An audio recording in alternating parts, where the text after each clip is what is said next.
For more on the impact of the Roe decision, let's bring in Bob Cusack. He is the editor-in-chief of The Hill. And Bob, The Hill has been all over this story since the ruling, from the protest to state-level fights to what it means for the court itself. Now, we have had Mike Pence say that abortion should be illegal all over the country. We've had AOC say we should be impeaching Supreme Court judges. And we've had Elizabeth Warren saying we should pack the court. None of those three things are probably going to happen. What is going to happen with this debate?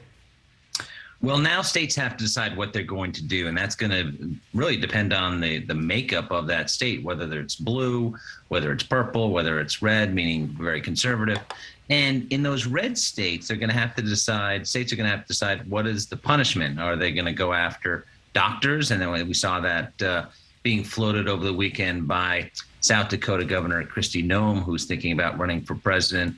Former President Donald Trump 6 years ago floated that the woman should be punished, but then he backed away from that when he was asked about that in an interview. So look to the states to pass a number of laws. Remember, it's a lot easier to make state law than it is to make federal law. As you mentioned, federal law, packing the courts, those things just don't have the votes, certainly not now.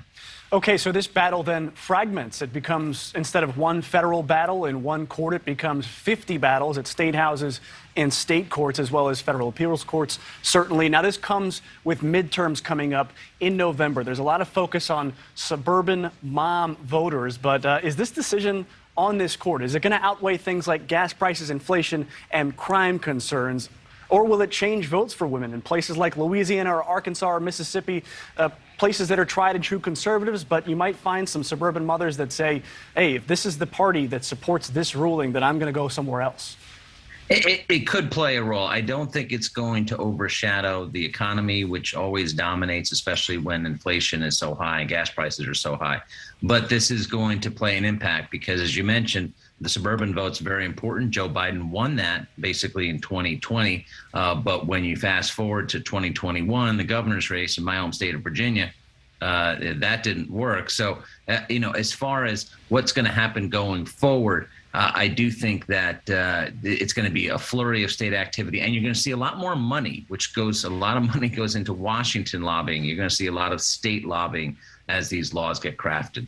Now, Bob Cusack, you're the editor-in-chief of The Hill. You are like knee-deep in the very political nature of this. I think you said you're kind of a cynic. So how do you separate what is real from what is political posturing when it comes to these sorts of things?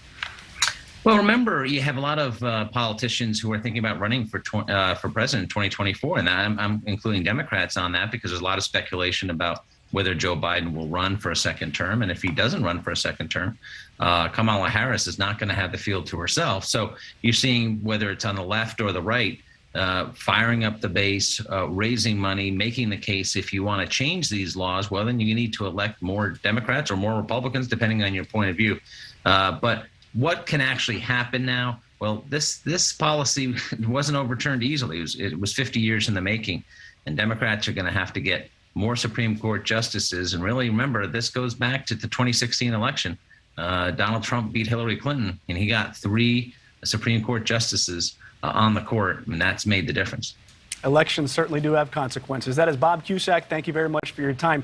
Thank you for watching. Go to newsnationnow.com to find NewsNation on your television provider. And don't forget to click the red subscribe button below to get more of NewsNation's fact-driven, unbiased coverage.